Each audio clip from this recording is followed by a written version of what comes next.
Conversations with Elders, hosted by yours truly, Louis Marie Blanche, welcoming you to Glastonbury Radio 432, where we will be TED Talking in tongues with the elders of all ages, all generations, all races, cultures, and creeds. All gender, religious, or political preferences will be honored and encouraged on Glastonbury Radio 432, Conversations with Elders, where it is our treasured pleasure to roll out the red carpet of golden liquid love light to you in honor of the Queendom Come, soul dancing free to life's heartbeat drum, in honor of mother, daughter, sister, lover, priestess, goddess, friend, sharing the blessings of love's perfect stranger, Deja Vu, welcoming you to Glastonbury Radio 432. It's too cosmic, much too cosmic for me. Much too cosmic.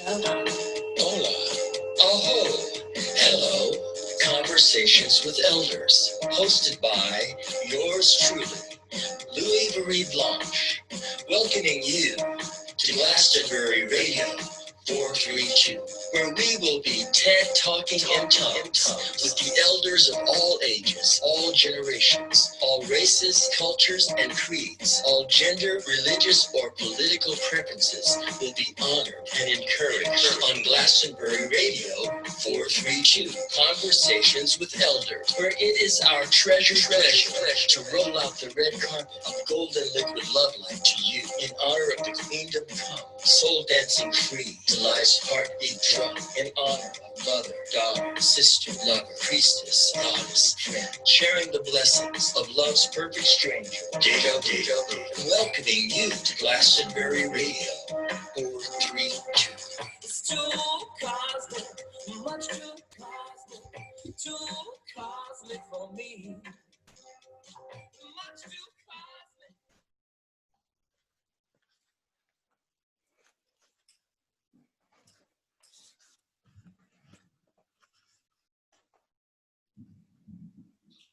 Aloha, hola, aho, hello.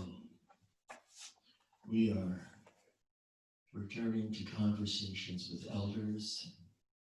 I'm Louis Marie Blanche, and I am pleased to share with you the presence of my beloved Deborah L. Kelley as we go through the journey of reading The Garden of a Desert Rose. And we are now on chapter 21, entitled The Tapestry. And I will read the quotation that leads us into the tapestry. Thread is an ancient symbol. It can be a sign of the umbilicus, which in turn is connected to the thread of karma, or fate, which weaves its way through your life. Look for the thread of truth throughout the circumstances of your life. Denise Lynn.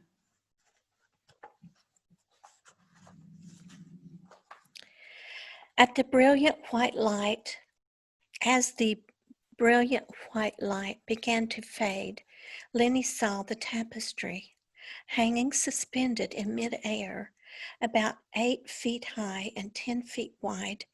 It looked absolutely stunning, but looking was not enough. Instinctively, Lenny walked over and touched it. As she did, she noticed every thread felt as if it were alive with many memories, much like Granny's quilts. Some threads were knotted and gnarled, while others were tightly woven and smooth. Patch-like patterns of every color, including some Lenny wasn't sure she'd ever seen before, were scattered about in a totally random fashion. But this seeming chaos actually enhanced the tapestry's breathtaking beauty. As Lenny studied the tapestry, an odd thought crossed her mind. She long ago envisioned becoming a fashion designer when she grew up, but a teenage marriage and early pregnancy had ended that dream. Even so, she still passionately considered herself cut from artisan cloth. She'd never tried to imagine what that artisan cloth might look like, but now, gazing at this tapestry, she realized it must look exactly like this. Lenny looked down at Child. She wasn't looking at their tapestry. She was looking at Lenny. See, Child said, smiling. Now tell me what you see to hate or do not forgive about yourself. If my life is found in this work of art, absolutely nothing, Lenny answered. Suddenly, Child was covered in what looked like rainbow fireflies. She reached out to touch the child, and when she did, excuse me, these same colored lights covered Lenny's hands and arms. As she looked back at the tapestry, she saw it was glowing, and as if its strands of thread had been transformed into brilliant rays of light, borrowed from the nearest rainbow. Look at us, Lenny said, laughing with delight. The breath of God is light. Light and love are one, and they make everything beautiful, Child said, giggling so hard she almost fell to the ground. Do all sews have a tapestry? Lenny asked. Yes, Child answered, but no two are alike. Where did the light from my tapestry come from? Lenny asked. God and light are one, Child said, still smiling. When you turned away from this light, you walked forth, feeling unnourished for a long, long time. You moved away from your true source of sustenance, trying to find it in a human relationship, which was disastrous, was it not? Yes, Lenny said, feeling, excuse me, feeling regret for seeking in others the love she did not feel she possessed for herself. But now, Child continued in a whisper, seeing what love is not helps you to see clearly what love is. Well, I definitely learned that the what is not love lesson over and over again, Lenny said, shaking her head. For a long time, Lenny just stood staring at her tapestry. She'd often remembered wondrous and vividly colorful dreams, but tonight was the most splendid rainbow dream of all of them. It nourished her soul, and she never wanted to forget it. She intuitively knew every thread and all it represented.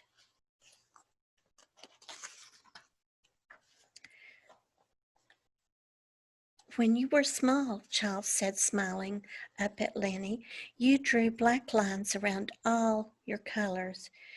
Do you know why you did this? Child asked. I had almost forgotten about that, Lenny answered, looking down at Child. I didn't want my colors to run into each other. I liked to keep them separate. Nothing in my life felt like it was under my control, so I must have thought I could control my colors by holding them in with dark lines. When one lacks the nourishment of light, one cannot move. One gets stuck inside a shape, a prison of his or her own creation, Child explained. Look, Lenny, do you see this knotted patch of color on your tapestry? Child pointed to several long red and yellow strings. Lenny nodded, trying to follow the strings as they wound around several of the tapestry's bright patches of color. This is your snake before you thought him into form, Child said. Oh my, Lenny said as she studied the ribbons of color.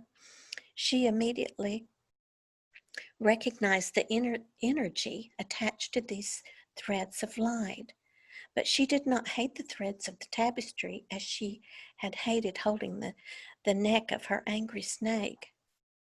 Try to manifest this circle over here, Child said, pointing to a beautiful white splash of glittery thread. That one looks like the sun, Lenny said, admiring it. What you have not lost, but only forgotten inside here, Child said, smiling. When you ponder the great will come. These threads hold knowledge that will cut through your black threads of separation and illusion. See, there are no black threads surrounding this circle. I had not noticed that before you pointed it out to me, Lenny said carefully, leaning in closer for a better look. For a long time, she looked from the red and yellow threads to the bright splash of white. Slowly, she began to imagine. She could tell each patch of color apart, as if she were looking at pictures in a photo album. She wondered the colors of the men she'd loved and lost in her life, including her inner masculine. Yes, they are here, Child said, reading her mind. She pointed knowingly at several dark and light shapes of blues with black and brown borders. Lenny nodded, not at all surprised. Child had known her thoughts and certain she was right, even before Child confirmed it. After a long, quiet stretch of contemplation, Lenny spoke. I think fencing in my relationship colors with demands and expectations has caused me to miss the spontaneity only true love can give, she said, looking down at Child as Child looked up at Lenny. I drew the black lines because I wanted to feel safe. I didn't want to live in an atmosphere of suspicion and jealousy, which I did most of the time, but at one time, all my relationships were beautiful. I have no regrets, not anymore. Child beamed. And now do you see how silly you've been trying to wish away your past? Child asked. Would you tear apart this tapestry to remove the colors you do not like? A mischievous smile spread across Child's face as she watched the truth dawn on Lenny. I think you know the answer to that question, Lenny said, laughing. Yesterday I wanted to erase my life story, but right now I wouldn't change a thing about my life. I'm certainly aware I've burned the biscuits more than once, and I've often gotten stuck and depressed and angry when things did not go as planned. My threads have gotten knotted and tangled in all sorts of places, but I am not ashamed of my tapestry. It may not be perfectly uniform, but it is perfectly mine, and it is beautiful. How do you now feel about the dark threads that border your colors? Child asked, looking deep into Lenny's eyes. They are beautiful too, because they are an intricate part in my tapestry's overall pattern, Lenny answered. Awareness of my ignorance has actually been my salvation from both fear and pain and from staying stuck in the past. I have been sick in my heart and mind, I admit, and does not wisdom begin with the awareness of one's own not knowing? I spent a long time asking myself where I was going and I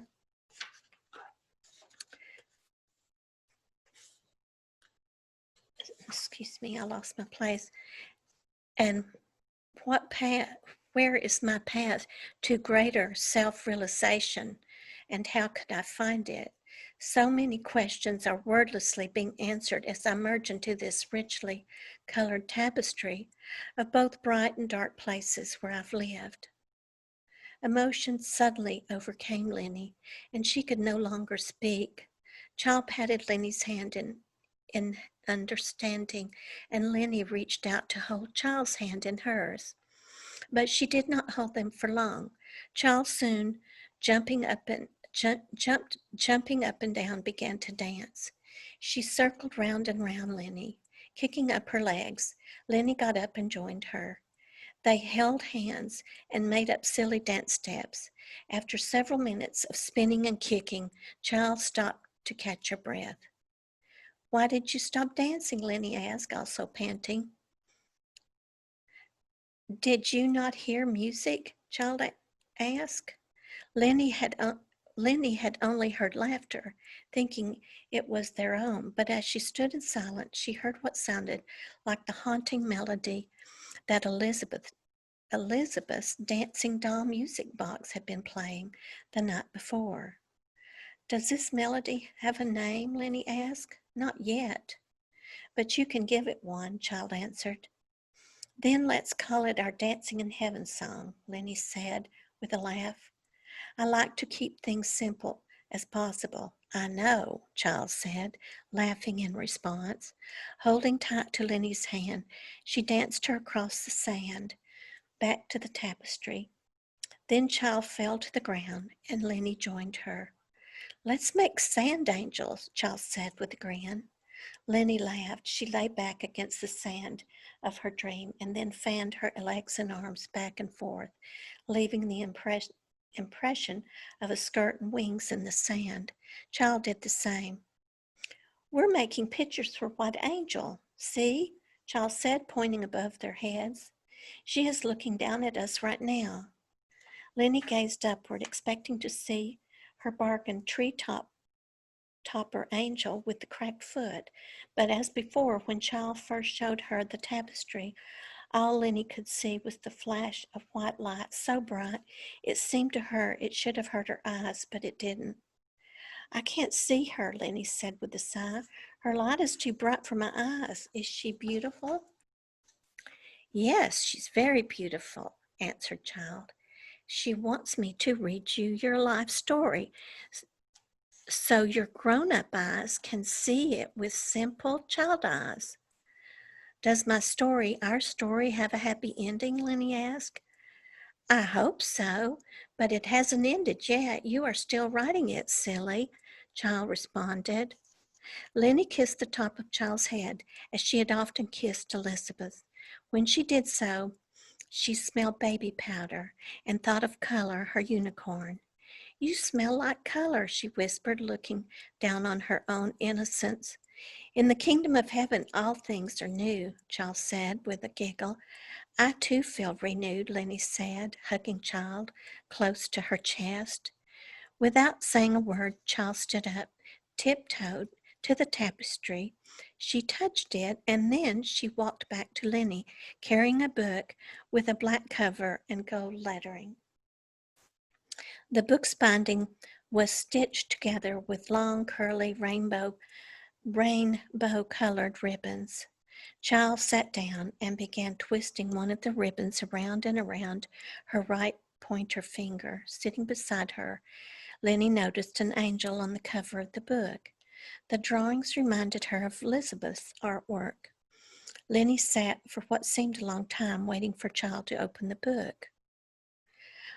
Finally, when I was as young as you are, Lenny whispered to Child, I twirled my hair round my index finger, just as you are twirling that ribbon. I know, Child said, smiling. I was waiting for that memory. Now we can begin. Oh, the end of chapter 21, which is entitled Tapestry. And what would you like to share from your Tapestry? I'm still weaving it, sweetheart. And so far, I am having that happy ending. And you're a bright red square, feathers all around your square on my tapestry. Now, was I told this, or did I, read or hear this, that did your father have a quilt that was made from the old clothing of children in the family? Yes, and my grandmother, my father's mother was a quilter, and so was my grandmother. But I tell a story about how I would sit at my grandmother's knee while she quilted, and I think that's a story in The Alchemy of a Desert Rose. So yes, you've heard that story. But I haven't read The Alchemy of a Desert Rose in a long time. This is like a very fresh knowing. And I'm not, maybe I dreamt it, or I don't know. But it is a story in a book that speaks more about, if we could get any more woo-woo, I don't know how, but we've had an extraordinary adventure in the last 6 years, and I think I've shared those verbally. And it's also one of my first the picture, the drawings, and then the words come drifting up from the. I think Carl Jung called it collective conscious or universal consciousness. Mm-hmm. And I 100% believe that when we sleep, we go fishing here. We fish and we catch.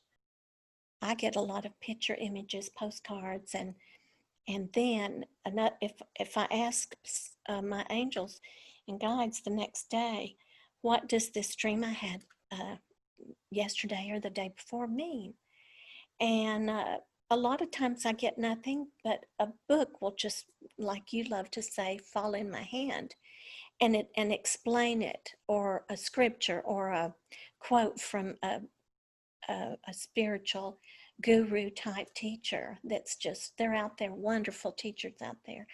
I'm just sharing an extraordinary, simple, ABC simple way that I have digested many geniuses. Well, as I've said before, your ABC simple seems to have a depth of wisdom that takes us right up through the XYZ of life. Thank you. So you mentioned fishing. You feel like when we're sleeping, we go fishing. Oh, absolutely. And are we fishing in the rivers of time or the oceans of consciousness? Now, I know you are fishing in the rivers of time because of your poetry and your music, because that's a verse from your oceans of consciousness that those rivers of time flow into. I love those words. Fishing, yes. Or stick our little line into a pond. All of the above, honey. All of the above. Okay. Just checking. I'm wondering, what kind of bait do we use? We have to use innocence? Absolutely. So we go fishing, we put some innocence on the end of our line. Hopefully it's the end of our line coming directly from our heart. Yes. And we see what it brings. And don't care what you receive. Just be open and empty to what you just want to receive from the highest high of those dimensions. There's quite a few. I can't keep up with how many we learn there are. So there's no throwing the little ones back and keeping only the big ones. You can do that. Yes, I've done that. People go sport fishing and everything they catch, they always throw it back. But once you've caught it, you can't throw it all back because it's left a message. Honey, you're up at 3 and 4 in the morning writing poetry. You're fishing all night long. I know. Well, I'm wondering how your advice to others that will go fishing, because we spoke before about before you go to sleep, have a journal, a piece of paper, and something to write with next to your bed, and plant that intention before you take your nocturnal journey through the realms of reverie. Yes. And what comes to you in those journeys through the nocturnal realms would be gifted to you for a divine reason. Yes, and I don't know if you noticed, but Denise Lynn, the quote I used, you did. We took a workshop from her last year and drove onward to Mount Shasta, and I heard angels singing a song. I wrote a song. I'm not a songwriter. I don't sing, but I will never forget that moment when we got up so early, took flights, we're driving, landed in Syracuse No, Sacramento. Sacramento, excuse me, and then drove to Mount Shasta. And I was trying to stay awake, so if you wrecked the car, I would know it. I don't know why. I was trying to stay awake. Hey, wake up, we're having an accident. And so Black Pony Fear I was writing, I guess you could say. And but instead of him manifesting, I heard angels singing Where Doves Fly. And so we'll talk more about that. Dictation from on high and manifested a beautiful song. And this is what all I want to say to relate to this is that too was like fishing. When you weren't conscious, you were fishing. Mm-hmm. But knowing the presence of the angels were with us very strongly on that trip. And then next was Denise Lynn, a beautiful lady. She has a unique story, Native American, a little blood. I have a little bit, you have more. And she has, her dream book is one of my favorite. I don't think I shared that in here, but it is. It's great. So yeah, I did notice that the quote was by okay. So we are moving on now to chapter 22, which is entitled Child's Story. And I'm going to move this image that is the cover of this beautiful book. And we're going to be showing or displaying the images that pertain to each of these installments, you might say, It's make up chapter 22, the Child's Story. Well, I think we should go straight through because it's one page each, and when we get to the end of the child's story, perhaps talk. Right, but we're going to show each drawing that I would like accompanies that. each segment. Mm-hmm. I'm going to now read the quotation that leads us into chapter 22, which is entitled Child's Story. The human mind is not capable of grasping the universe. We are like a little child entering a huge library. The walls are covered to the ceilings with books in many different languages. Actually, it says in many different tongues. The child knows that someone must have written these books. It does not know who or how. It does not understand the languages in which they are written. But the child notes a different plan in the arrangement of the books, a mysterious order which it does not comprehend, but only dimly suspects. Albert Einstein.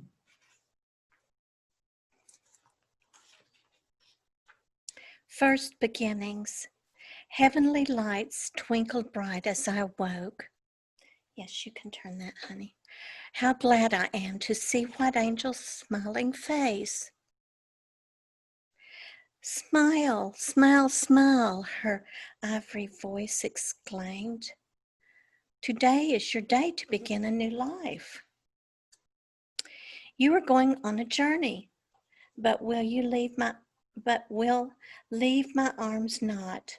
I take a fresh new breath of joyful air. You must remember this, she warned. Remember, I asked slowly, opening my sleepy beginnings. Shh, she whispers. Her smile warms me. I reach up for her beautiful white hand. I shall go where you lead me. No, she whispers into my curly blonde hair. I shall go where you lead me. Light and love swirled around us. I see many faces, all friends with happy wishes. I arrive in spring amid roses and thorns. Shooting stars with wild columbine wave as I descend. What flower shall I be? I love them all. You shall be a tree, dreaming of a starry blossom. I feel wise and happy. Soon I will be born. White Angel gives me a pearly white salty tear. When you're frightened, stand inside its light. It grows big and round and ever brighter with each year. I take it in my hand and place it in my heart. My heart says, this is first mother's tear. I shall keep you safe from all your fears. Forgetting begins. A black hole swallows me whole. It squeezes me into 1,000 pieces. Come back, I screamed. They don't listen. I'm frightened. Something's wrong. I need to fix it, but I don't know how. For now, my eyes don't work. All the smiling faces, all the shining lights, now gone. I'm nothing more than a speck of stardust, the spit of Great Father, a grain of sand held in Great Mother's hand. They help me grow. My day of birth arrives. Something is wrong. My angel's gone. You've nothing to fear, she whispered in my ear. You're on a journey. Remember this. I turn my head. I see a man. They call him Doctor. Doctor giggles, saying, looks like another girl, but I ordered a boy, new mother says, sighing. I scream and kick and protest. I search the room for White Angel. I cry, I'm the wrong baby, I scream. New mother ordered a baby boy. Shh, White Angel whispers. You are on a journey, remember? White Angel's face fades into a white ceiling. I'm in New Mother's arms. She smiles at me. She is so pretty, I think we'll keep her. She hugs me tightly. I want more hugs like that. Neediness grows.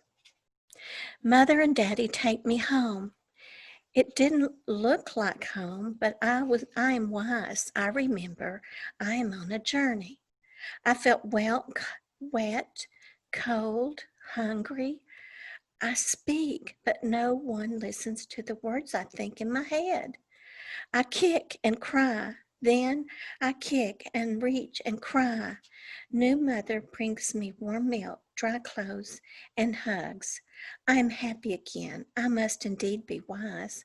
I play this game and cry, and someone picks me up. Now I understand my angel's gift of tears. Tears bring good stuff. I cry and cry and cry. I get more milk and hugs. I hear my mother's voice. She sounds unhappy. I'm not picking her up this time. She's spoiled already. It's your turn, Daddy. Daddy tried. He'd worked all day. It's midnight, he yells. I don't get hugged. I cry myself to sleep. I think of some new trick by morning. Light, glorious light. I see light. Is it White Angel? No, I see it's just the sun. I'm still on my journey, far from home. I hear Big Sister crying out to Mother and Daddy. Take her back to the hospital. She cries too much, she protests. I speak inside my head to White Angel.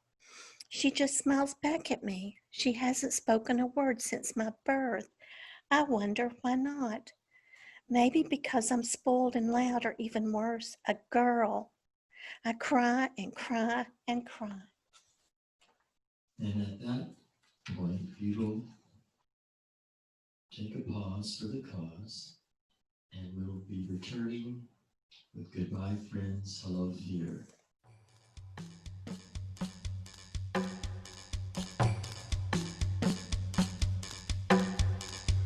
Well, that's it for here and now.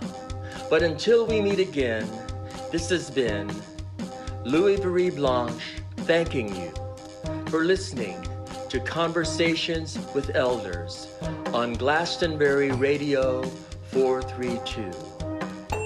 Bless you. Quantum physics in the kitchen sink, the energy that follows the thoughts you think. Quantum physics and the cosmic sea, laws of nature too heavy for me. It's too cosmic, much too cosmic for me. Much too cosmic, much too cosmic for me.